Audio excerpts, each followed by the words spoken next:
Recently মই এটা channel চাই আছিলোঁ দিল্লীৰে। সেই চেনেলত এজন আম আদমি মানুহে কৈছিলে, নৰ্মেল মানুহে কৈছিলে আম আদমি পাৰ্টীয়ে এইবাৰ দাৰো দিছে। এই কথাটো কিন্তু উদযাপন হৈছিল, আপুনি চাইছিলে? কথাটো সঁচানে? চাওক, মই দুজন মানুহৰ নাম ক'ম, আপুনি এজন মানুহ চিলেক্ট কৰিব লাগিব। হিমন্ত বিশ্ব শৰ্মা আৰু ভূপেন বৰা, এজন চিলেক্ট কৰিব লাগিব আপুনি। ত্যাগ কৰিব। কেইদিনমান আগত এটা নিউজ পাইছিলোঁ, মনোজ দানোৱাৰ আম আদমি পাৰ্টি ত্যাগ কৰিলে আৰু সেই বস্তুটো আপুনি লুকাই ৰাখিছিলে, এটা নিউজ তেনেকৈ ওলাইছিলে। কথাটো সঁচানে? নাই, তেনেকৈ কোনো কথা। আম আদমি পাৰ্টিৰ আপোনাৰ প্ৰিয় নেতা কোন? भैया का एक अच्छा गुण, एक बुरा गुण आप बताइए। एक गुड हैबिट, एक बैड हैबिट। अच्छा गुण तो ये है कि कभी ये झूठ नहीं बोलते और बुरा हैबिट है कि कभी घर में समय नहीं देते।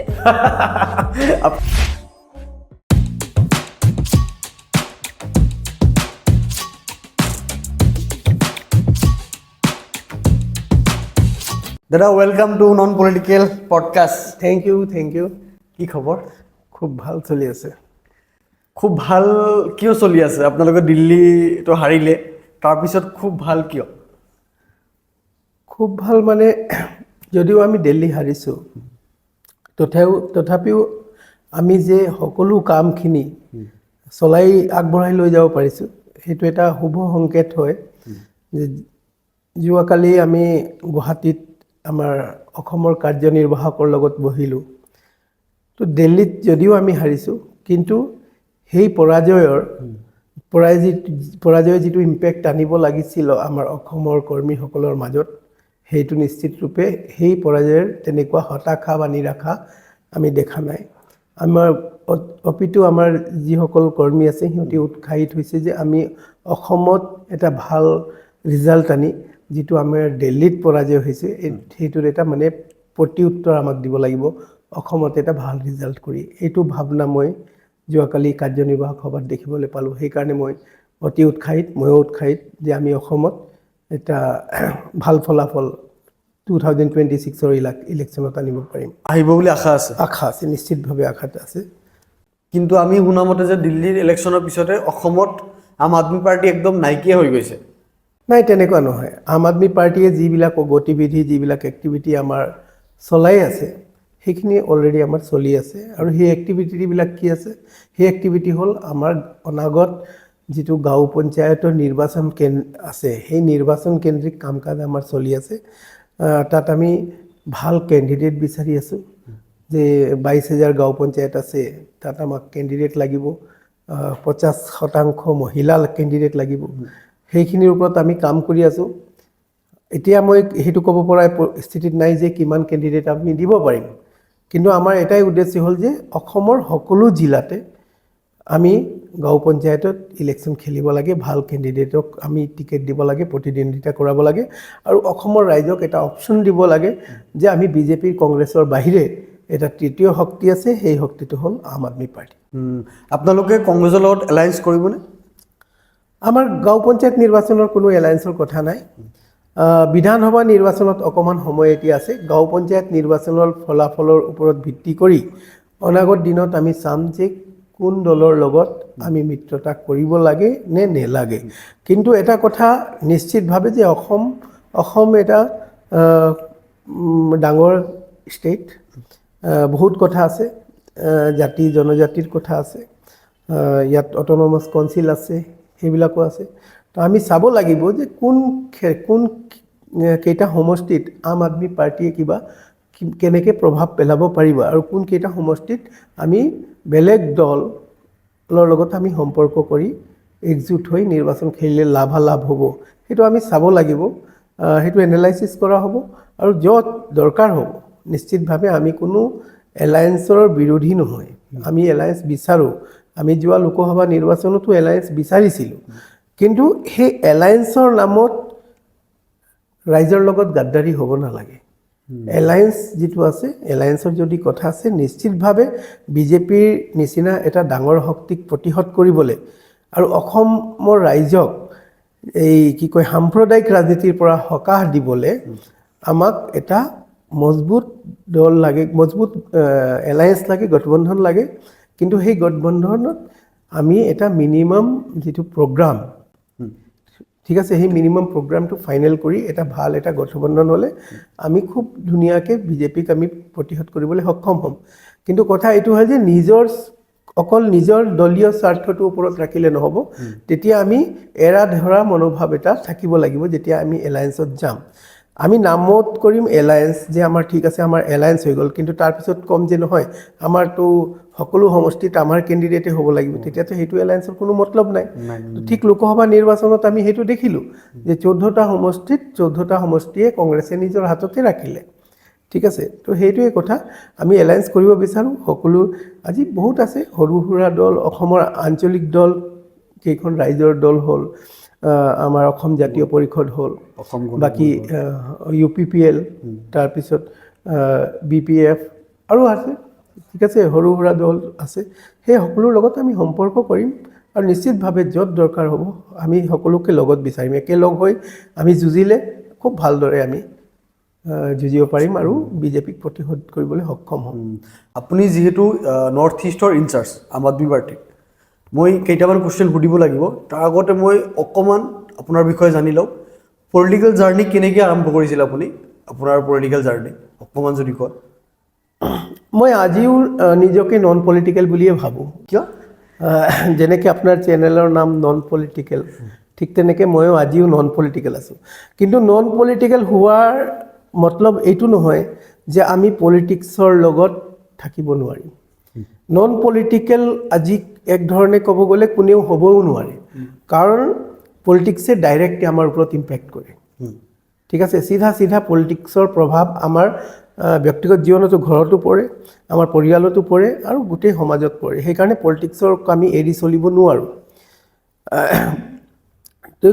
যদি আমি নন পলিটিকেল, মই কিয় কৈছোঁ নন পলিটিকেল, সেইকাৰণে যে মোৰ কোনো এইটো নহয় যে মই নিৰ্বাচন খেলি মোক MP MLA মন্ত্ৰী হ'বৰ কাৰণে মই আজি এই চেনেলত বহি আছোঁ বা আম আদমি পাৰ্টি কৰি আছোঁ। মই কিহৰ কাৰণে কৰি নন পলিটিকেল?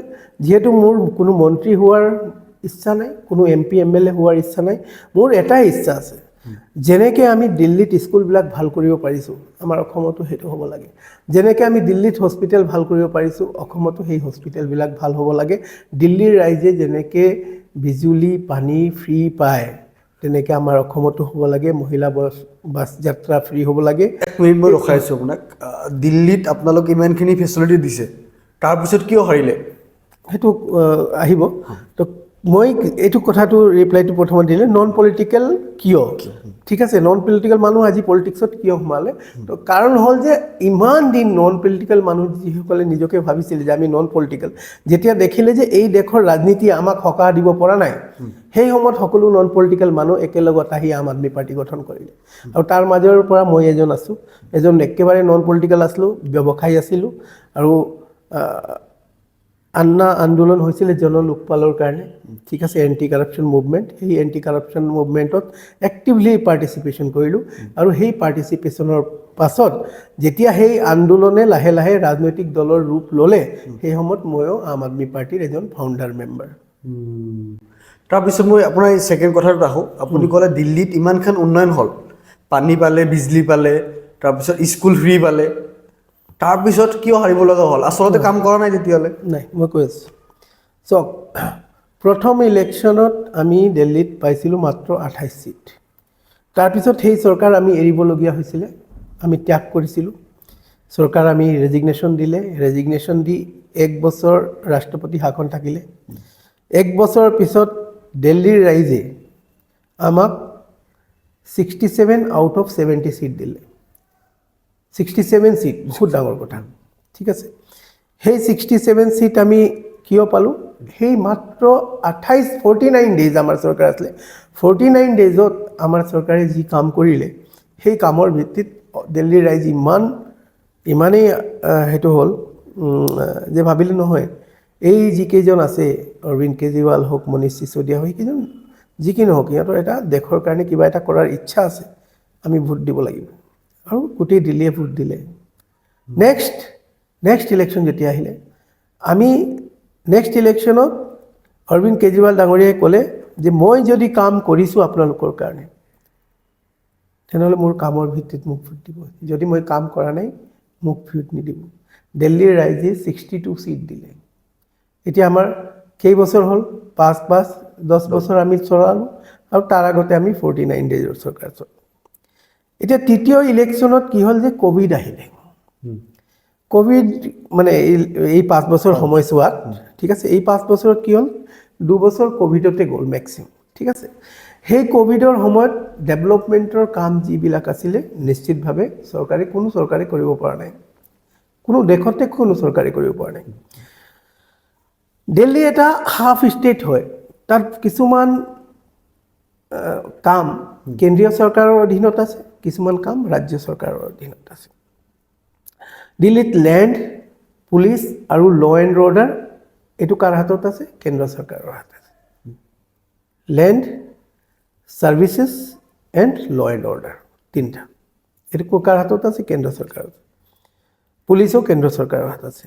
এতিয়া দিল্লী চৰকাৰৰ হাতত আছে, জল বৰ্ড আছে, PWD আছে, হেল্থ চিষ্টেম আছে, এডুকেশ্যন আছে, এইখিনি আছে। এইখিনিত আমি খুব ভাল কাম কৰিছোঁ, কিন্তু কেন্দ্ৰ চৰকাৰৰ অধীনত থকা মেইনলি পুলিচ, ল' এণ্ড অৰ্ডাৰ একেবাৰে ডিটেৰিয়েট হৈছে এই বছৰ। 2 নম্বৰ কি হ'ল যে সুপ্ৰিম কোৰ্টে এটা ৰায়দান কৰিলে যে দিল্লীৰ নিৰ্বাচিত চৰকাৰৰ হাতত পাৱাৰ থাকিব লাগে। আমি কেছ কৰিছিলোঁ সুপ্ৰিম কোৰ্টৰ সন্মুখত, আমি কৈছিলোঁ যে আমি নিৰ্বাচিত চৰকাৰ, কিন্তু আমাৰ হাতৰ পৰা ছাৰ্ভিচৰ অধিকাৰটো কাঢ়ি নিয়া হৈছে, তো সেইটো আমাক লাগে। সুপ্ৰিম কোৰ্টে ৰায়দান কৰিলে যে দিল্লীৰ নিৰ্বাচিত চৰকাৰৰ হাতত বেছিভাগেই অধিকাৰ থাকিব লাগে, যিহেতু নিৰ্বাচিত চৰকাৰ। কেন্দ্ৰ চৰকাৰে কি কৰিলে যে যেতিয়া এই ৰায়দান হ'ল মহামান্য সুপ্ৰিম কোৰ্টৰ, লগে লগে 7 দিনৰ ভিতৰতে এটা অৰ্ডিনেঞ্চ পাছ কৰিলে, আৰু সেই অৰ্ডিনেঞ্চ পাছ কৰি দিল্লী চৰকাৰৰ যিখিনি অধিকাৰ আছিলে সকলো উঠাই দি দিলে LGৰ হাতত। এতিয়া দিল্লীৰ CM একো কৰিব নোৱাৰে, যিমান পাৱাৰ আছে LGৰ হাতত আছে। তো এই যিটো অৰ্ডিনেঞ্চ অনাৰ পিছত, তাৰপিছত চৰকাৰ চলিলে 3 বছৰ। সেই 3 বছৰত LGয়ে সকলো কাম ৰখাই দিলে।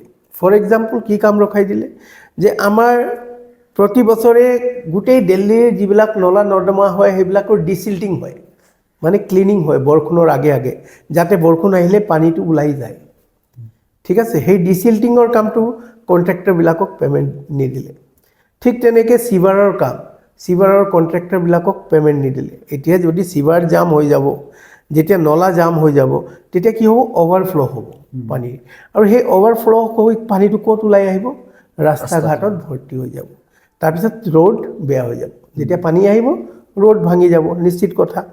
তো এনেকৈ কি কৰিলে LGয়ে পে'মেণ্টবিলাক নিদি কি কৰিলে? কাম ৰখাই দিলে, যাতে ৰাইজে অসুবিধা পাওক, ৰাইজৰ নলা নৰ্দমা জাম হৈ যাওক, ৰাস্তা ঘাটত পানী থাকক। ৰাইজে অসুবিধা পালে কাক কি কৰিব? আম আদমি পাৰ্টিক ভোট নিদিব, যিহেতু ৰাইজে ইমান কথা বুজি নাপায়। ৰাইজে এইটোৱে জানে যে ৰাইজে ভোট কাক দিছে? আম আদমি পাৰ্টিক দিছে, আম আদমি পাৰ্টিৰ চৰকাৰ আছে। কিন্তু অৰ্ডিনেঞ্চ আনি যে LGক পাৱাৰটো দি দিয়া হ'ল, এইটো সাধাৰণ ৰাইজে গম নাপায়, ঠিক আছে। বেলেগ ৰাজ্যৰ ৰাইজেও গম নাপায়, বহু সংখ্যক মিডিয়া কৰ্মীসকলেও গম নাপায়। তো সেই কথাটো হ'ল যে পাৱাৰখিনি নিজৰ হাতত LGয়ে কৰি, BJPয়ে নিজৰ হাতত কৰি কামবিলাক হ'বলৈ দিয়া নাই, ৰোড কনষ্ট্ৰাকশ্যন হ'বলৈ দিয়া নাই। যমুনা নদীৰ যিটো ক্লিনিঙৰ কাম, আম আদমি পাৰ্টি যেতিয়া চৰকাৰত আহিলে, অৰবিন্দ কেজৰিৱালে ক'লে যে আমি 5 বছৰত যমুনা ক্লিন কৰিম। 5 বছৰত, তাৰপিছত 2 বছৰ কি হ'ল? ক'ভিডৰ কাৰণে গুচি গ'ল। 3 বছৰ LGৰ হাতত পাৱাৰ গুচি গ'ল।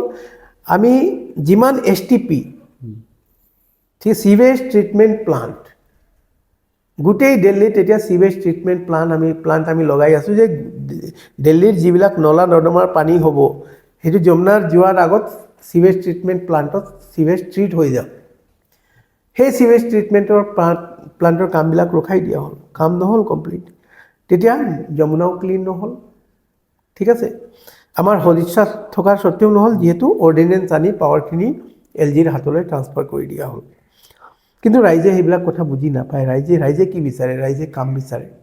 আল্টিমেটলি যদি কাৰোবাৰ ঘৰৰ আগত সন্মুখত যদি নলা নৰ্দমাৰ পানী চিবাৰৰ পানী ওলাই আহিব গোন্ধাব তেতিয়া সিহঁতে কাক ভোট দিব নিদিয়ে তেতিয়া দিল্লীৰ ৰাইজে এই কথাটো কিমান গ্ৰহণ কৰিছে কিমান কৰা নাই মই সেইটোলৈ নাযাওঁ যিহেতু আমাক 42% ৰাইজে দিল্লীত আমাক ভোট দিছে 42.7 এইবাৰ মানে 100 জনৰ মাজৰ পৰা 42-43 জনে আমাকে ভোট দিছে 45 জনে সিহঁতক ভোট দিছে পাৰ্চেণ্টেজ ডিফাৰেন্স কিমান অলপ 2% অকল 2% ভোটৰ ডিফাৰেন্স আছে সেইকাৰণে আপুনি এইটো ক'ব নোৱাৰে যে আম আদমি পাৰ্টি কাম কৰা নাই সেইকাৰণে ভোট দিয়া নাই কিন্তু মই এটা নিউজ আৰু এটা তাত এডিশ্যন কি আছে যে একফালে এনেকৈ কাম ৰখাই দিয়া হ'ল আৰু দ্বিতীয় ফালে আম আদমি পাৰ্টিক বদনাম কৰা হ'ল অৰবিন্দ কেজৰিৱালক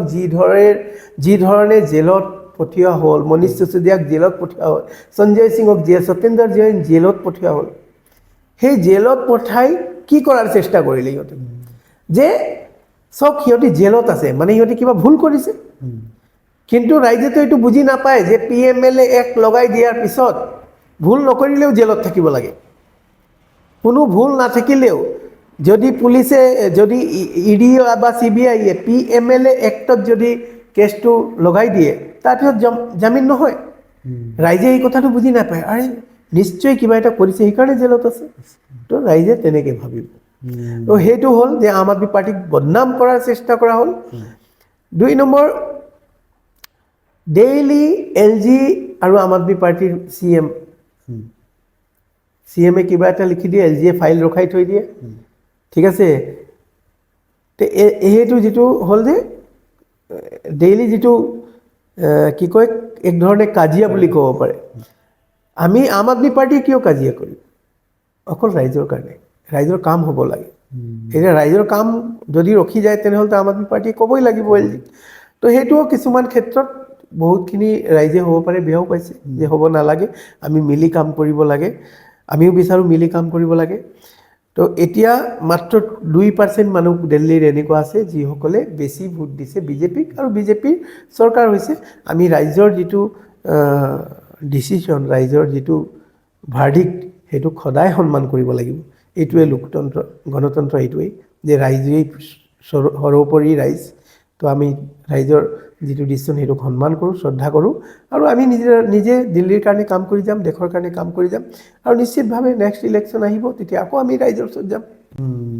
মই কেজৰিৱালজী ইলেকশ্যনত হাৰাৰ পিছত এটা নিউজত মই ভিডিঅ' এটা চাইছিলোঁ কিমান দূৰ সঁচা আপুনি ক'ব কথাটো যে কেজৰিৱালে লকডাউনৰ সময়ত বেলেগৰ কাম কৰা নাই নিজৰ কাৰণে বিল্ডিং বনাইছে কোটিটকীয়া বিল্ডিং বনাইছে কথাটো কিমান দূৰ সঁচা চাওক প্ৰথম কথা হ'ল যিটো তেখেতসকলে যিটো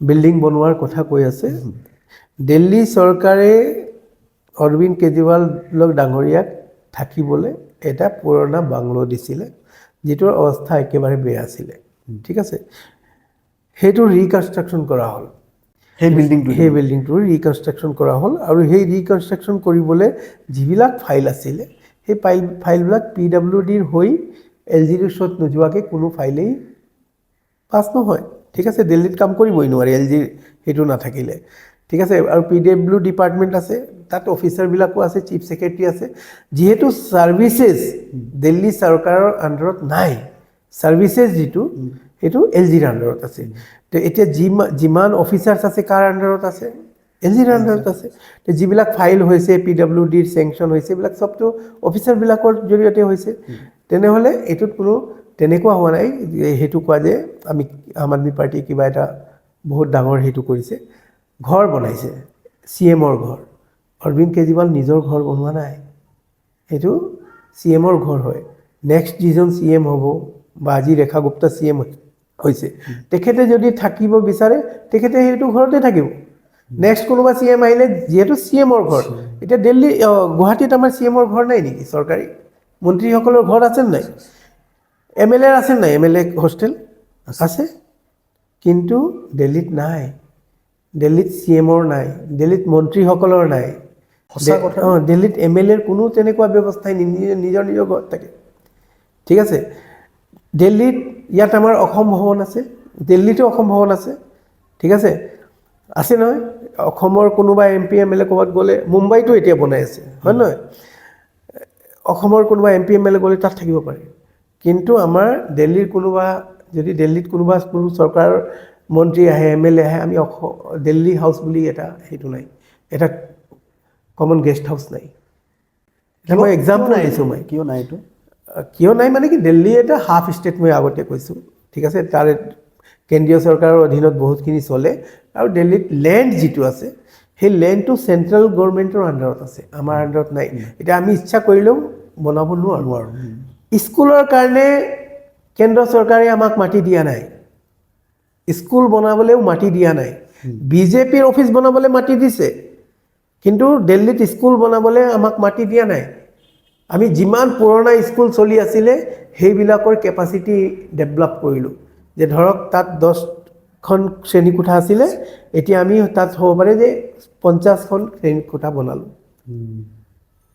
তাতেই ডেভেলপ কৰিলোঁ কিন্তু আমি নতুন আমাক মাটি দিয়া নাই যে আমি স্কুল নতুন বনাব পাৰোঁ বুলি ঠিক তেনেকৈ আমাৰ কোনো গেষ্ট হাউচ নাই এই ঘৰটো যিটো আছিলে CMৰ ঘৰ সেই ঘৰটো ৰিকনষ্ট্ৰাকশ্যন কৰি এটা ভাল বিল্ডিং বনোৱা হ'ল যাতে যে দিল্লীৰ CMৰ ঘৰত যদি কোনো বেলেগ ৰাজ্যৰ মুখ্যমন্ত্ৰী আহে বেলেগ দেশৰ মানুহ প্ৰধানমন্ত্ৰী আহে বা কোনো চৰকাৰী বিষয়া আহে UNৰ আহিছে বহুত তেনেকৈ লগ কৰিবলৈ তেনেকৈ হ'লে দিল্লীৰ মুখ্যমন্ত্ৰী ঘৰটো কেনেকুৱা থাকিব লাগে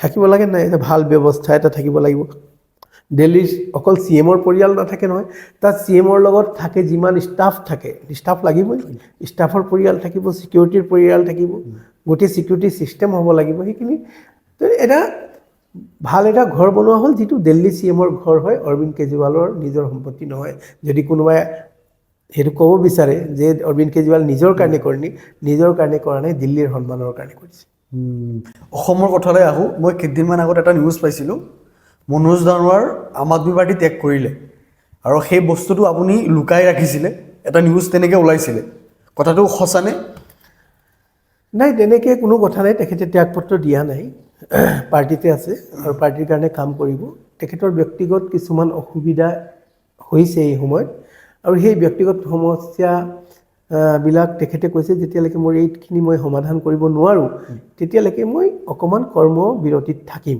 ঠিক আছে আৰু যদি কাৰোবাৰ ব্যক্তিগত সমস্যা তেনেকুৱা আছে আৰু যদি তেখেতে পাৰ্টিৰ লিডাৰশ্বিপক কৈছে যে মোৰ কিছুদিন অকণমান মই কৰিব নোৱাৰিম তাতনো কি বেয়া কথা আছে তেখেতে পাৰ্টিক খোলাকৈ কৈছে যে মই নোৱাৰিম তেখেতে এটা কৰ্মবিৰতি অৱস্থাত আছে আৰু আমি যোৱাকালি আমাৰ অসমৰ কাৰ্যনিৰ্বাহক সভা আমি বহি এটা ডিচিশ্যন ল'লোঁ যে যেতিয়ালৈকে তেখেতৰ এই কৰ্মবিৰতি বা অনুপস্থিতি থাকে আমি এজন ভাৰপ্ৰাপ্ত সভাপতি দিব লাগে তেনেহ'লে আমাৰ পাৰ্টিৰ কেন্দ্ৰীয় যুটীয়া সম্পাদক আমাৰ ডক্টৰ ভৱেন চৌধুৰী তেখেতে আগতে সভাপতিও আছিলে অসমত তো তেখেতক আমি দায়িত্ব অৰ্পণ কৰিছোঁ ভাৰপ্ৰাপ্ত সভাপতি হিচাপে তাৰপিছত তেখেতৰ কৰ্মবিৰতি যিটো আছে তেখেতৰ লগত ডিছকাছ কৰা হ'ব ডিছকাছ কৰি পাৰ্টি হাইকমাণ্ড বুলি নকওঁ মই আমাৰ পাৰ্টিৰ কেন্দ্ৰীয় নেতৃত্বত যি সিদ্ধান্ত ল'ব সেইমতে আমি আগবাঢ়িম তেনেকুৱা কোনো কথা নাই মনোজ ধানোৱাৰ ডাঙৰীয়া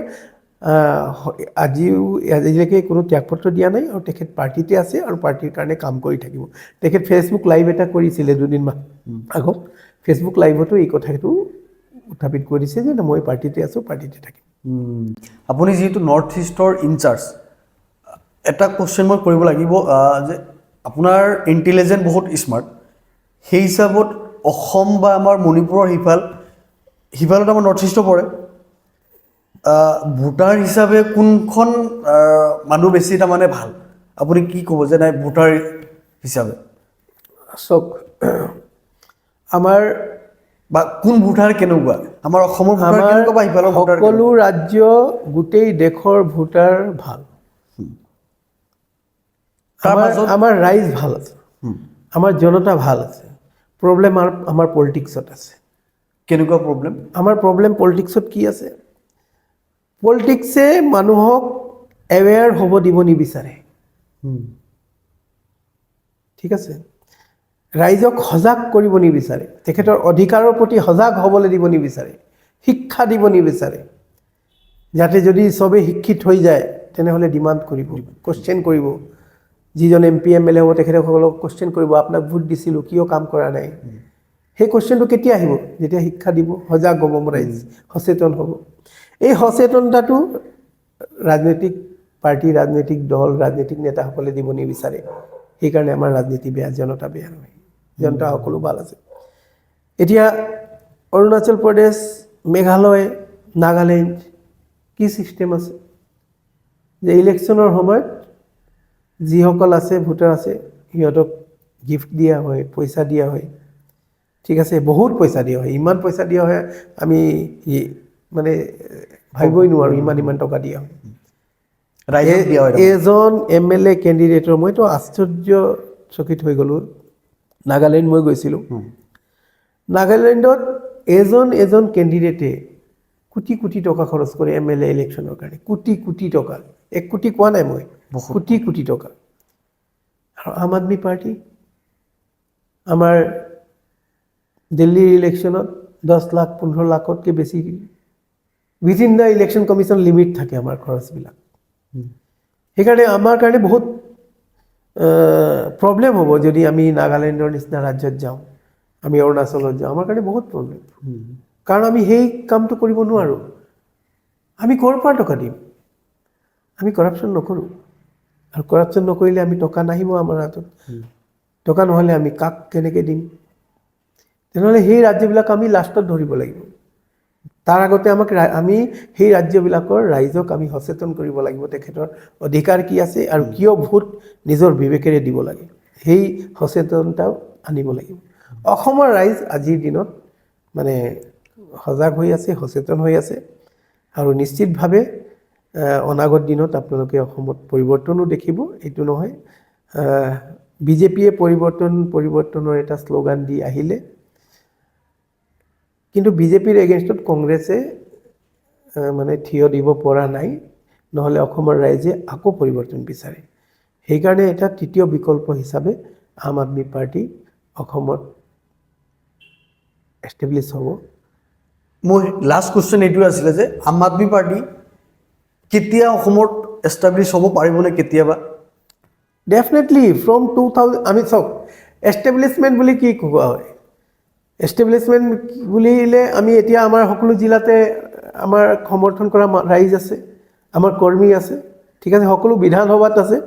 আমি এই লোকসভা নিৰ্বাচনত আমি 2টা সমষ্টিত খেলিলোঁ, ডিব্ৰুগড় আৰু শোণিতপুৰ। ভোট কিমান পালোঁ বাদ দিয়ক, চিম্পল কথা কৈছোঁ যে কোনো এটা বুথ আম আদমি পাৰ্টিক ভোট দিয়া নাই তেনেকুৱা নাই, 2টা সমষ্টিত। মানে সকলো বুথতে আম আদমি পাৰ্টিৰ সমৰ্থন আছে। সেইটোৱে এষ্টাব্লিছমেণ্ট, আমি এষ্টাব্লিছ হৈ আছোঁ। আমি যদি গুৱাহাটীত মিউনিচিপালৰ ইলেকশ্যনৰ কথা পাতোঁ, আমাৰ মাছুমা জিকিলে, আৰু মাছুমা লগতে আমাৰ বাকীবিলাক কেণ্ডিডেট যিসকল আছিলে সেইবিলাক ভালেখিনি ভোট পাইছে। গুৱাহাটীত আমি 2 নম্বৰ পজিশ্যনত আছিলোঁ মিউনিচিপালত, ঠিক আছে। সেইটো এষ্টাব্লিছমেণ্ট হয়, আমি ষ্টাৰ্ট হৈ গৈছোঁ। 2026ত আম আদমি পাৰ্টি অসমে বিধানসভাত নিশ্চিত ৰূপে প্ৰৱেশ কৰিব। আৰু মই এইটো কৈছোঁ যে 126টাতে প্ৰৱেশ কৰিবনে? ভালে সংখ্যক বিধায়ক আমাৰ থাকিব। মই আজিৰ দিনততো সেইটো নকওঁ, অনাগত দিনত সেইবিলাক আৰু বহিম আমি, তেতিয়া ক'ম। কিন্তু নিশ্চিতভাৱে আমাৰ এণ্ট্ৰি 2026ত অসম বিধানসভাত হ'ব, আম আদমি পাৰ্টিৰ এণ্ট্ৰি। আমাৰ নন পলিটিকেল আৰু এটা ৰাউণ্ড আছে, এটা ফোন কল। আপুনি বৌক ফোন কৰিব লাগিব, আপোনাৰ এটা ভাল গুণ এটা বেয়া গুণ জানিবলৈ।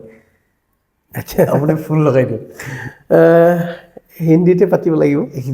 हाँ हाँ, मैं अभी एक मीडिया चैनल में हूँ, तो ये ना आपसे 2 सवाल पूछेंगे, तो एक बार बात कर लीजिए। हेलो। हेलो जी। हाँ जी भैया, हमारा पॉडकास्ट में बैठा हुआ है, नॉन पॉलिटिकल पॉडकास्ट। हाँ भैया का एक अच्छा गुण एक बुरा गुण आप बताइए, एक गुड हैबिट एक बैड हैबिट। अच्छा अच्छा अच्छा गुण तो ये है कि कभी ये झूठ नहीं बोलते, और बुरा हैबिट है कि कभी घर में समय नहीं देते। आप कभी समय नहीं देते ना? नहीं नहीं नहीं, आज 35 साल हो गए, 35 साल कभी कभी ऑफिस के काम से, कभी नेतागिरी के काम से, कभी समय नहीं देते। ओके ओके, ठीक है, थैंक यू। চলো ঠিক हेलो ঠিক আছে हाँ ठीक ठीक কথাটো সঁচা, সময় একদমেই নিদিয়ে ন? সময় একচুৱেলি আমি অসমৰ পৰা যেতিয়া মই অসমতে আছিলোঁ জানে আপুনি, অসমৰ পৰা মই দিল্লী গৈছোঁ। দিল্লীত আমি ষ্ট্ৰাগল কৰিছোঁ আৰু ষ্ট্ৰাগল কৰি ঘৰত সময় বেছি দিয়া নাই। আৰু তাৰপিছত আন্দোলন আৰম্ভ হৈ গ'ল, আন্দোলনত লাগি গ'লোঁ। তাৰপিছত প্ৰাৰ্থী হৈ গ'ল। প্ৰাৰ্থী হোৱাৰ পিছত আমি অসম আৰু বাকী ৰাজ্যবিলাকত অসমতো মই পাছত আহিছোঁ, তাৰ আগতে গুজৰাট, জম্মু কাশ্মীৰ, লাডাখ আৰু পাৰ্টি গোটেই আম আদমি পাৰ্টিৰ যিটো ছ'চিয়েল মিডিয়াৰ নেটৱৰ্ক, সেই ছ'চিয়েল মিডিয়াৰ নেটৱৰ্ক সকলো ৰাজ্যতে গঠন কৰাত এটা গুৰুত্বপূৰ্ণ ভূমিকা লৈছিলোঁ। তো প্ৰথমতে তাৰ পৰাই আৰম্ভ কৰিছিলোঁ। তাৰপিছত বিভিন্ন ৰাজ্যত মোক প্ৰভাৰী হিচাপে দিয়া হ'ল। গুজৰাটত চুৰটৰ ইলেকশ্যনত আপোনালোকে গম পায় যে আমি ২৭টা ছিট জিকিছিলোঁ মিউনিচিপেল কৰ্প'ৰেশ্যন চুৰতটো, সেইটোত মই তাতে আছিলোঁ গুজৰাটত এজ এ কো ইনচাৰ্জ। তাৰপিছত অসম আৰু নৰ্থ ইষ্টত আপোনালোকে বেছিভাগ মই সময় ইয়াতে অতিবাহিত কৰোঁ। ঠিক আছে, এইখিনি চলি আছে আৰু ঘৰত ইমান সময় দিয়া নহয়। আৰু এইটোতো লাইফ, এটা মিডিল ক্লাছ মানুহৰতো তেনেকেই লাইফ চলি থাকে। আৰু এটা কথা ক'লে আপুনি যি কয় সঁচা কয়, কথাটো সঁচা? এইটো মানে এইটো তেখেতসকলৰ কাৰণে হ'ব পাৰে গুণ হ'ব পাৰে, কিন্তু পলিটিক্সৰ কাৰণে এইটো অৱগুণো হ'ব পাৰে। যদি পলিটিক্সত আপুনি যদি বেছি সঁচা কথা কয়, নহ'ব। ঠিক আছে, নহ'ব। আৰু সেইটো মোৰ এটা মানে পলিটিক্সৰ কাৰণে এটা অৱগুণ। ঠিক আছে, মই এইটো মোৰ সঁচা কথা, মই আই নেভাৰ টেল এ লাই। আম আদমি পাৰ্টিৰ আপোনাৰ প্ৰিয় নেতা কোন? অৰবিন্দ কেজৰিৱাল। কিয় প্ৰিয়? কি গুণ আছে আম আদমি কেজৰিৱালৰ কি গুণ আছে? তেখেত বহুত ইণ্টেলিজেণ্ট। তেখেতে দেশক খুব ভাল পায়, দেশৰ কাৰণে কাম কৰিব বিচাৰে, ৰাইজৰ কাৰণে কাম কৰিব বিচাৰে। তেখেতৰ কোনো ব্যক্তিগত স্বাৰ্থ নাই। তেখেতৰ এটাই ইচ্ছা আছে যে কিদৰে আমি দেশক বিশ্বত প্ৰতিষ্ঠিত কৰিব পাৰোঁ আৰু ৰাইজক আমি কি ধৰণে আগবঢ়াই লৈ যাব পাৰোঁ। আৰু এইটো নহয় যে তেখেতে এটা ছেগমেণ্ট অফ পিপুলক যে বেনিফিট দিব বিচাৰে, এইটো নহয়। তেখেতে বিচাৰে যে সকলোৱে সমান সুবিধা পাওক। তেখেত যিবিলাক স্কিমবিলাক আমাৰ চাওক হা, ঠিক আছে, স্কুল আমি ভাল কৰিলোঁ, স্কুলততো এইটো নাই যে কোনে সুবিধা পাব। তাত এইটো নহয় যে অকল মাৰ্জিনেলাইজ ছেকশ্যনৰ মানুহ ল'ৰা ছোৱালী পঢ়িব পাৰিব। সকলো আহক, এডমিশ্যন লওক। গভৰ্ণমেণ্ট স্কুলবিলাক এনেকুৱা বনাই দিলে যে তাত বহুত ডাঙৰ ডাঙৰ ঘৰৰ মানুহে পঢ়ে, তাত ৰিক্সাৱালাৰ ল'ৰা ছোৱালী পঢ়ে, তাত ঘৰত কাম কৰা হাউচমেডৰ ল'ৰা ছোৱালী পঢ়ে। ঠিক আছে, ঠিক হস্পিটেলত তেনেকুৱা ব্যৱস্থা কৰি দিলে। মহল্লা ক্লিনিকত আমি চাওঁ যে যিসকল বৃদ্ধ, মানে হিন্দীত আমি বুজুৰ্গ বুলি কওঁ, বৰিষ্ঠ নাগৰিক, তেখেতসকলে ওচৰতে মহল্লা ক্লিনিক আছে। কাৰোবাৰ ডায়েবেটিছ আছে, কাৰোবাৰ BP আছে, ক'তো মেডিকেল যাব নালাগে, ওচৰতে মহল্লা ক্লিনিক আছে। খোজকাঢ়ি গুচি যায়, লাহেকৈ পাৰ্কত যেতিয়া যায় ঘূৰিবলৈ গধূলি, তেতিয়া গৈ তাত পৰা গৈ মেডিচিনটো লৈ আনে নিজৰ। ডক্টৰক যেতিয়া দেখায়, তো তাত মানে এইটো নহয় যে কোনোবাই পইচাৱালা মানুহে সুবিধা পাই আছে বা কোনোবা অকল গৰীব মানুহে পাই আছে, সকলোৱে পাই আছে। ঠিক তেনেকৈ যে যিটো আমাৰ স্কিম আছে, ফৰ এক্সাম্পল মহিলাৰ কাৰণে বাছ ফ্ৰী, মহিলা হ'লেই হ'ল, তাত এইটো নহয় যে কোনে, সকলোৰ কাৰণে। ঠিক আছে, ইলেক্ট্ৰিচিটি ফ্ৰী। যদি আপুনি 200 ইউনিট কনজিউম কৰি আছে, তেনেহ'লে আপোনাৰ ইলেক্ট্ৰিচিটি আপুনি ফ্ৰী পাব। যদিও আপুনি কোটিপতি হ'লেও আপুনি ফ্ৰী পাব, যদি 200 ইউনিট আপুনি কনজিউম কৰিছে। 200কৈ বেছি হ'লে আপোনাক পইচা দিব লাগিব। ৰিচেণ্টলি মই এটা কথা ক'ব লাগিব। ৰিচেণ্টলি মই এটা চেনেল চাই আছিলোঁ দিল্লীৰে। সেই চেনেলত এজন আম আদমি মানুহে কৈছিলে, নৰ্মেল মানুহে কৈছিলে, আম আদমি পাৰ্টিয়ে এইবাৰ দাৰো দিছে। এই কথাটো কিন্তু উদযাপন হৈছিল, আপুনি চাইছিলে? কথাটো সঁচানে? চাওক, বিজেপি চবচে ষ্ট্ৰং কি বস্তু আছে জানে? সিহঁতৰ এবিলিটি, যিটো এক্সেপশ্যনেল এবিলিটি, সেইটো হ'ল প্ৰপেগেণ্ডা স্প্ৰেড কৰাৰ। সিহঁতি প্ৰপেগেণ্ডা কৰি সঁচাক মিছা কৰি দিব পাৰে, মিছাক সঁচা কৰি দিব পাৰে। তো ৰাইজে এইটোৰ পৰা সাৱধান হওক। এইটো আৰু বাঢ়িব। এতিয়া AI আহি গৈছে, ঠিক আছে, AI ইউজ কৰিব। কোনে কৰিব পাৰিব? সিহঁতৰ ওচৰত বহুত পইচা আছে, সিহঁতি AI গোটেই ষ্টুডিঅ' লগাই দিব সকলো জেগাতে। ঠিক আছে, তাৰ পৰা কৰিব। এতিয়া ৰাইজক আৰু বেছি সাৱধান হোৱাৰ দৰকাৰ হ'ল বিজেপিৰ প্ৰপেগেণ্ডাৰ পৰা। আমাৰ দিল্লীৰ যিটো এক্সাইজৰ মানে লিকুৱাৰৰ যিটো পলিচি আহিলে one of the best in the country তাত কি কৰা হ'ল সেই পলিচিৰ মতে আমি ৰেচনেলাইজ কৰিলোঁ যে গোটেই দিল্লীত কিমান ৱাইন শ্বপ থাকিব লাগে ঠিক আছে সেইটো ইকুৱেল ডিষ্ট্ৰিবিউশ্যন কৰিলোঁ যে কোনটো ৱাৰ্ডত ক'ত ক'ত থাকিব লাগিব আগতে কি আছিলে কোনোবা মন্ত্ৰীয়ে মানে এটা ৱাৰ্ডত 5টা 7টা দোকান আছে এটা ৱাৰ্ডত 2টা দোকান আছে এটা ৱাৰ্ডত নাই যিটো ৱাৰ্ডত নাই বা যিটো ৱাৰ্ডত 2টা আছে তাতো ৱাইন ষ্ট'ৰত খুব লাইন লাগিব দীঘলীয়া দীঘলীয়া লাইন লাগিব ঠিক আছে তেতিয়া মানুহে কি কৰিব 2 নম্বৰী ইলিগেল চ'ৰ্চৰ পৰা ৱাইন কিনিব হয় নহয় যদি নাপায় নিজৰ ৱাৰ্ডত নাপাব মানুহে বিচাৰি তেনেহ'লে কিনিব ইলিগেল চ'ৰ্চৰ পৰা কিনিব সেই ইলিগেল চ'ৰ্চবিলাক কোনে চলাই আছিলে দিল্লীত হয়তো কংগ্ৰেছৰ নেতা চলাই আছিলে হয়তো বিজেপিৰ নেতা চলাই আছিলে ইলিগেল যিবিলাক চলি থাকে ঠিক আছে স্পৰিয়াছ লিকাৰ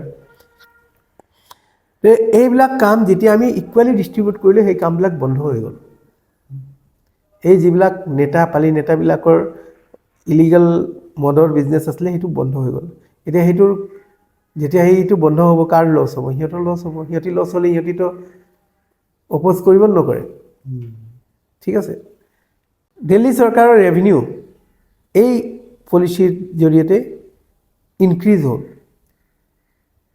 যিকোনো ভাল পলিচি হ'লে ৰেভিনিউ ইনক্ৰিজ হ'ব ঠিক আছে এতিয়া বিজেপিৰ চৰকাৰ আছে আপোনাৰ অৰুণাচল প্ৰদেশত আপুনি মদৰ দোকান গৈ চাই আহিবচোন যেতিয়া অৰুণাচল যায় আপুনি ইটানগৰত চাই লওক পাছিঘাটত এই আপোনাৰ লখিমপুৰৰ ক্ৰছ কৰিলেই ঠিক আছে বন্দৰদেৱা এইবিলাক আপুনি চাই হওক এক লাইনেৰে দোকান আছে আৰে দূৰত কিয় যাব লাগে আপুনি যাওকচোন এইটো গুৱাহাটীৰ পৰা আপুনি শ্বিলং যোৱা ৰাস্তাত এই ইয়াতে আপুনি পাই যাব অ'পেন শ্বপ বুলি মেঘালয়ৰ হয় নহয় কিমান মদৰ দোকান আছে হয় নহয় তেতিয়াতো বিজেপি NPP জইণ্ট গভৰ্ণমেণ্ট চলি আছে অসমত গুৱাহাটীত চাওকচোন কিমান মদৰ দোকান নতুন খোলা হৈছে আম আদমি পাৰ্টিয়ে কি কৰিছিলে দিল্লী টোটেল ধৰক 600 দোকান থাকিব লাগে ঠিক আছে সেইটো এনালাইচিছ কৰি উলিয়াইছিলে যে ইমানকৈ বেছি দোকান হ'ব নালাগে আৰু সেইমতে সকলো ৱাৰ্ডতে বিভাজিত কৰিছিলে কি বেয়া কাম কৰিছিলে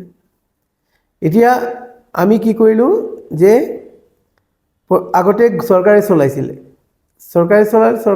চৰকাৰে যদি মদৰ দোকান চলাব ঠিক আছে সেইটো নিশ্চিতভাৱে মানে চৰকাৰে কি এইবিলাক কাম কৰিব লাগে নেকি নালাগে চৰকাৰে অকশ্যন কৰি দিয়ক লাইচেন্সবিলাক যেনেকৈ বেলেগ ষ্টেটত হৈ আছে আমি সেইটোৱে কৰিলোঁ কিন্তু বিজেপিৰ প্ৰপেগেণ্ডা মেচিনৰীয়ে ইমানে বদনাম কৰিলে যে ইয়াক কি কৰি দিলে এইটো লিকুৱাৰ স্কেম হৈ গ'ল যে ঘৰে ঘৰে আম আদমি পাৰ্টিয়ে লিকুৱাৰ মদৰ লগত মানুহৰ নাম যেতিয়া জড়িত হৈ যায় তেতিয়া বদনাম হয় সেই বদনামে সিহঁতৰ মেইন উদ্দেশ্য আছিলে যে আম আদমি পাৰ্টিক বদনাম কৰিব লাগে কেজৰিৱালক বদনাম কৰিব লাগে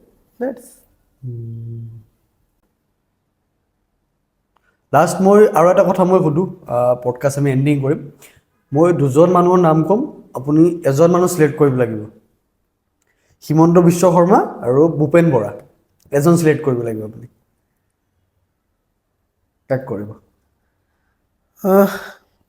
ভূপেন বৰা আপুনি অসমৰ চিএমক চিলেক্ট নকৰে কেতিয়াও নকৰোঁ কিয় তেখেতৰ ইতিহাসে তেখেতৰ নাম মোক মানে বাধ্য কৰিলে যে মই তেখেতৰ নাম নলওঁ যদি মই আজিৰ দিনৰ কথা কওঁ ঠিক আছে আজিৰ দিনত কিছুমান কাম নিশ্চিতভাৱে তেখেতে অসমৰ কাৰণে ভাল কৰিছে ঠিক আছে যোনে ভাল কৰিলে ভাল ক'ব লাগিব advantage Assam very good initiative ঠিক আছে অসমত যে আপোনাৰ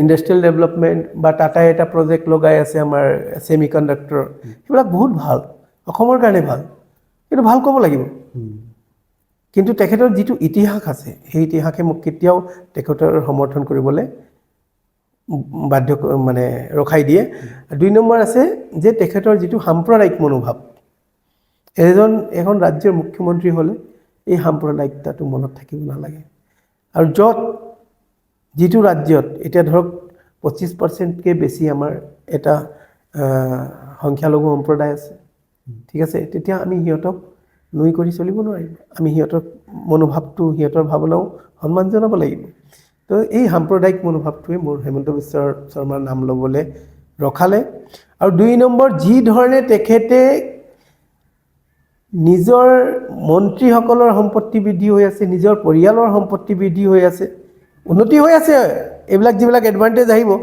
এডভান্টেজ আসামত যিবিলাক প্ৰজেক্ট আহিছে কিমান এতিয়াতো কাগজত আছে ঠিক আছে কিমান প্ৰকৃততে ধৰাতললৈ আহিব এইটো নাজানো আহিলে তাৰ বেনিফিট অসমৰ ৰাইজে পাব লাগে হেতুৰ বেনিফিট যদি আমি সকল তেখেতৰ মন্ত্ৰীমণ্ডলে পায় তেখেতৰ এমএলএ পায় তেখেতৰ সমৰ্থকে পায় হেতু নহব নহয় সকলোৱে পাব লাগে অসমৰ ৰাইজে পাব লাগে তো প্ৰথম কথা হ'ল যে advantage Assam is a good ঠিক আছে এডভান্টেজ আসাম এটা 2 হৈছে না তাৰ মানে আগত 1 হৈ গৈছে তো এই এডভান্টেজ আসাম 1ত কি প্ৰজেক্ট আহিছিলে এইখিনি এষ্টাবলিছ অসমত হ'ল নে নাই হোৱা হেতুও চাব লাগিব আৰু 2 নম্বৰ এডভান্টেজ আসাম 2 যেটো হৈছে এটো যিবিলাক এগ্ৰিমেন্ট হৈছে এমওইউ যিবিলাক সাইন হৈছে এইবিলাক ইমপ্লিমেন্ট হ'ব লাগে 3 নম্বৰ এটোৰ যেটো ফলাফল লাভালাভ হেতু অসমৰ ৰাইজে পাব লাগে লাষ্ট সুধো আপোনাক অসমবাসী ৰাইজক আম আদমি ফালৰ পৰা কি মেছেজ যাব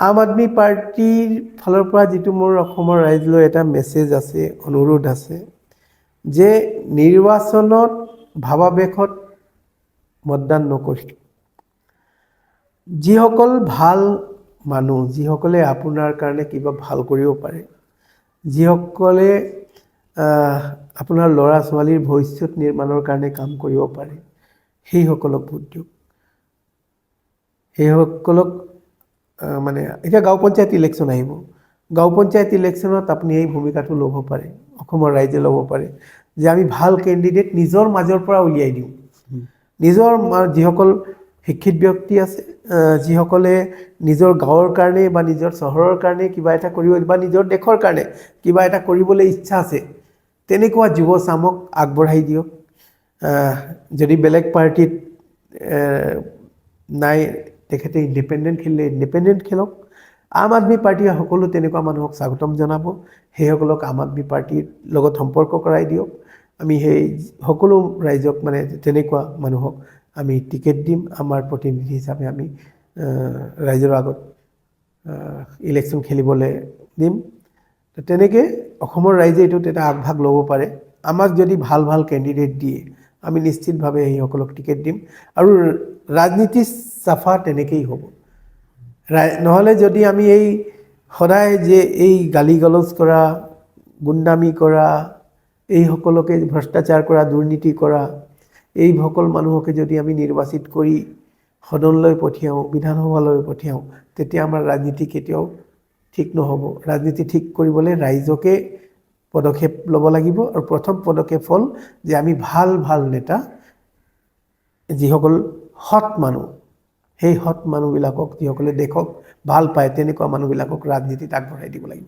আৰু সেইটো ৰাইজে কৰিব পাৰিব thank you so much Thank you, thank you. Podcast খুব ভাল আপোনাৰ কেনেকুৱা লাগিছে মোক খুব ভাল লাগিছে এনেকেই হ'ব লাগে নন পলিটিকেল ডেফিনেটলি নন পলিটিকেলত পলিটিক্স আছে সেইটো থাকিবও লাগিব খুব ভাল এটা আপোনাৰ পদক্ষেপ মই কেইবাটাও এপিছডো চালোঁ আপোনাৰ ঠিক আছে থ্যাংক ইউ আপুনি এই চেনেলটো আৰু আগবঢ়াই লৈ যাওক thank you so mass thank U